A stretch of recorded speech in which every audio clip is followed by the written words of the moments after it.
I put in a new screencast program and somehow or another this made it all disappear. I don't know what happened, so let's see if I can. Okay, here we go. Here's the TSA. So, um, I made a TSA which I will attach for you to show you, a rubric to show you about doing a text structure analysis of book reviews. Now that you've identified the journal in which you want to publish, you've contacted the editor. The next step is to get two book reviews, to copy two book reviews from the journal in which you will publish. And then you're going to do a TSA, a text structure analysis of those reviews. This analysis will help you write the review in the long run. So right now, all you're doing is trying to figure out how do they set up and what is the structure, the text structure of the reviews that are in the journal in which you wish to publish. It is wise to get more current book reviews than older ones from that journal because that means that the review is more recent. So ideally, ultimately, the review you submit should match the text structures of the review you have found in the journal. So write down the title of the journal, the volume number, and the issue number so that you can keep track if you want to do this later. This review may take you a couple of days, so put in the dates here. Make sure you have the year because you may want to use this journal again, and you'll know which year you did the review.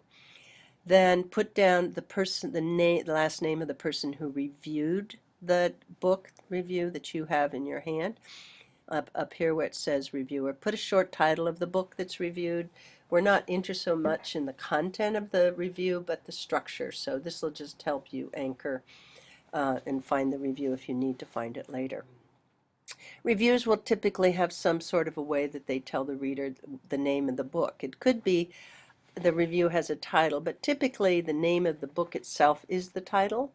So look at how it's presented, and do they use APA formatting in the beginning? Often they do that so that the reader can quickly find out how to get the book should they want to buy it. Or maybe there's no formatting. Just check out how the review, each one of these reviews, introduced the book, and there should be some patterns across there so you will know what you need to do. Also, where's the name of your name, of the reviewer, and is it going to be, or the name of this reviewer, excuse me, is it at the beginning or the end of the review? And also, what else do they say about the reviewer? Is it the university where they're at, the role they are, professor, associate professor, graduate student? But just kind of note how they document and give credit to the person who's written the review. Also, approximate the number of words. Sometimes you can find the words from the guidelines, and we'll look at the guidelines that Sam got for his review. But let's just sort of the number of words, count one line, count number of paragraphs. It's not so important. There'll be a 500, 1,000, sometimes an extra long review may be like 3,000 words. I would suggest that you not do that kind of review this term. Largely because it's just going to take you too much time. Count the number of paragraphs. Also the content of the first paragraph. Sometimes the first paragraph is a hook to get the reader to read the review. Sometimes it's just, these are the facts, ma'am. This is what the overview of the book is, and this is what it's about. Also note where the reviewer's opinion shows up. Does the reviewer's opinion show up at all, which is down here, or down the bottom, or does it is not evident at all? All you're reporting is what is in the book, and not giving your opinion about whether you like it or not. And then there's usually details about the chapters. Often they'll say in chapter 1, was talked about, chapter 2, this was talked about. So you will have an idea of how much structure and how much details that you're going to have to give on the book to send this back to the reviewer. So that's the rubric for the text structure analysis. You will turn this in and attach the two reviews that you upload also the reviews themselves to this assignment into the Dropbox. So you'll have the two reviews and you'll have this TSA filled out, and you could take a photo of it or scan it or just put brief notes. The boxes are small because I don't want you to go into a lot of detail. After you've done the 2 reviews, then this is the fun part.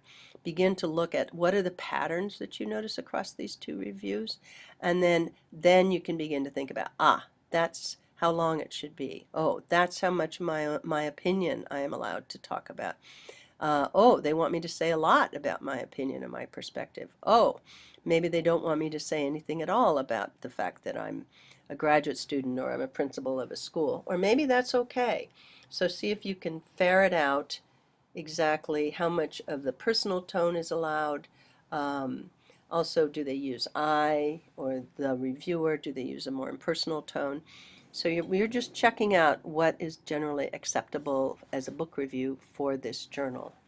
I will show you what um, I will now show you what Sam got from his journal, which was pretty helpful.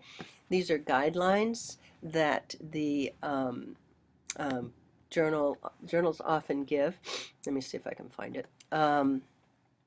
And these guidelines are helpful but not necessary, and sometimes, oh, I don't see them in here. I thought I put them in here. Let's see, let me look under downloads. Yes, here we go. This is from social work, the guidelines that he got from his journal. You may or may not get these kinds of guidelines, but if you do get them, make sure you follow them very closely.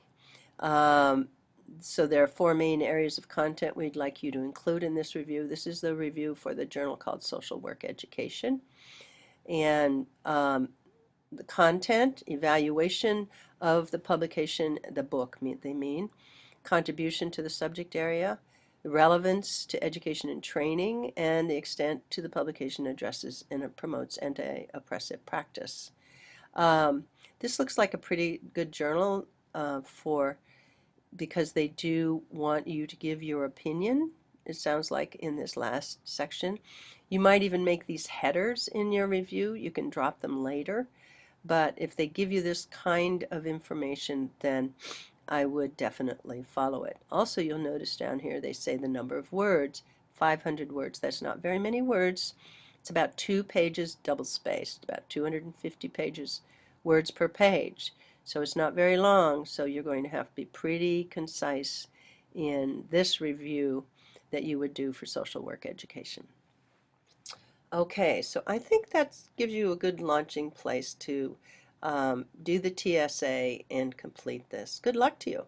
It should be very exciting to do this.